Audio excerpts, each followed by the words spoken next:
So what's going on with Nvidia stock? The company has experienced a big jump in popularity in recent weeks as it's become connected with the hype in artificial intelligence.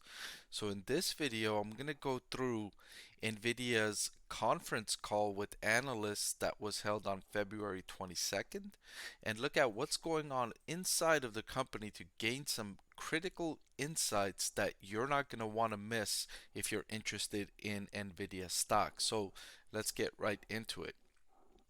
So first of all, CFO saying that in the fourth quarter, revenue of 6.05 billion was down 21% year over year. That's a big drop for a company like Nvidia that's used to experiencing double digit growth rates. Of course, we're going to get into, I hope they're going to get into why the company's revenue has been declining. So, starting with the data center, the CFO says revenue of 3.62 billion was down 6% sequentially, but that was up 11% year over year.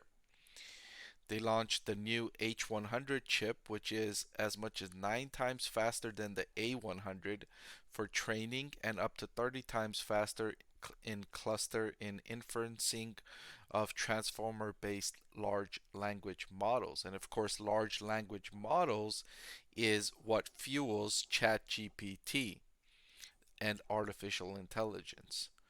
The transformer engine of H100 arrived just in time to serve the development and scale out of inference of large language models like ChatGPT. Going on, saying together with the financial services industry, we are developing a range of applications including virtual customer service agents, speech artificial intelligence, fraud detection, bank process automation, and leveraging NVIDIA's full computing stack both on premise and in the cloud, including NVIDIA AI enterprise software. And personally speaking, I really hope they get this right. If there is something that is one of the worst customer service experiences is speaking with bank customer service representatives or just trying to get a hold of one is an extremely frustrating process regardless of which bank um, I go with. It seems like customer service is a significant pain point. It takes 3 minutes just to get a hold of a customer service representative if you're ever able to, even if you only have a question that might only take 10 seconds to answer.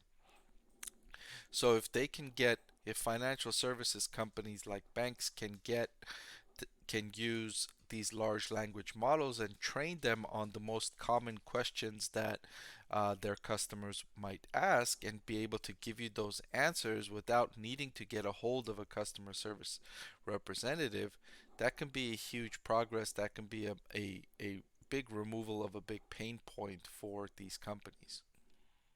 Moving on to the CEO, Jensen Huang, saying, with our new business model, customers can engage NVIDIA's full scale of AI computing across their private to any public cloud.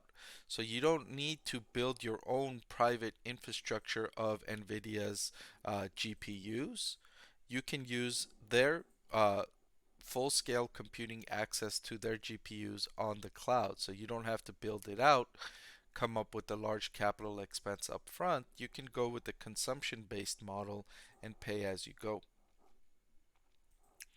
The CFO moves on to the gaming segment. Gaming revenue of 1.83 billion was up 16% from the previous quarter, but it was down 46% from a year ago.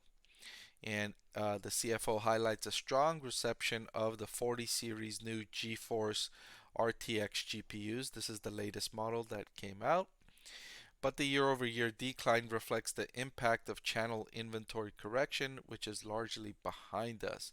If you're not aware, over the last several quarters, folks have spent significantly less money on computers and laptops that include NVIDIA's chips in there because consumer behavior has shifted from spending money on things they do at home to spending money on things they do away from home, like travel.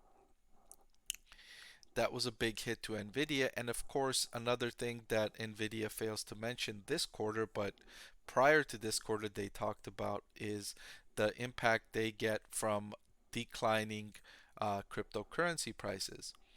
NVIDIA's GPUs are used in mining cryptocurrencies.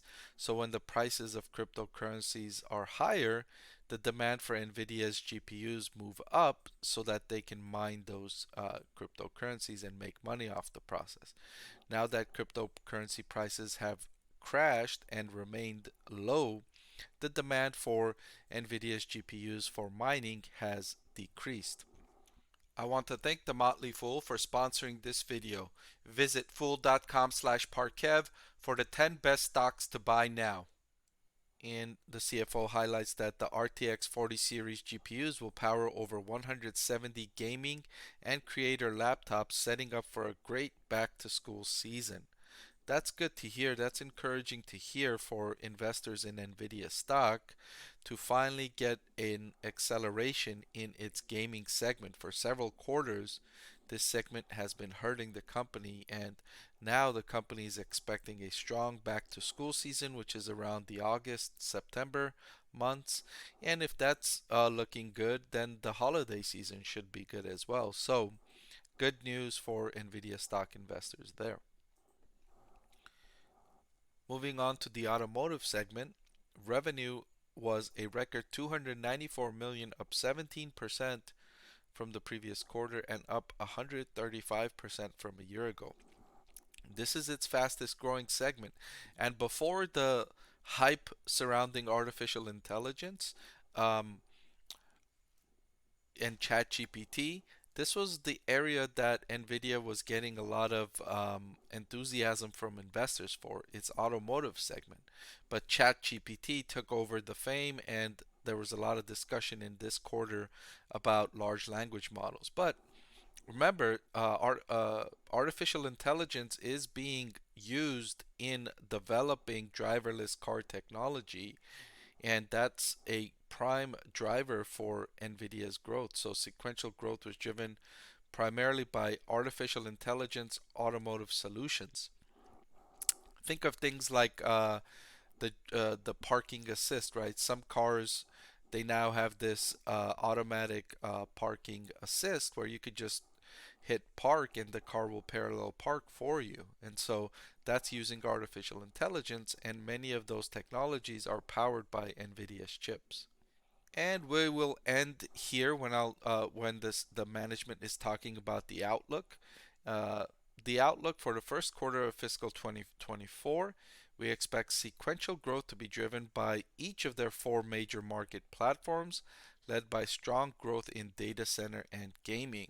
The big news here is the growth from gaming. This is a strong positive now after several quarters of being a negative on the company, so the turnaround is a big positive. And then GAAP and non-GAAP gross margins are expected to be 64% and 66% respectively. So really good news coming out of Nvidia here, really good prospects, and that really goes a long way to alleviate a lot of concerns that investors had about Nvidia stock, namely about the excess inventory. Investors thought that there was going to need to be large discounts, big price cuts in order to get rid of that excess inventory in the system. That doesn't seem to have been the case. That's largely behind the company, as the management said, and it's made room for the next level technology to come into the market where there isn't an excess of inventory. So they dodged the bullet, so to say, with their inventory troubles and all of the gaming decline. So that's mostly behind them, and now Nvidia is looking for growth. And so, looking at these insights from management, it's not surprising to see that the stock price jumped as a result of what management had to say here. Okay, so that's all I've got for this video. As always, thank you so much for watching. I truly appreciate your viewership. If you like this video, I'm going to link to a couple more videos that I think you will enjoy. So please click on one of those and I'll see you over there. Thank you for watching.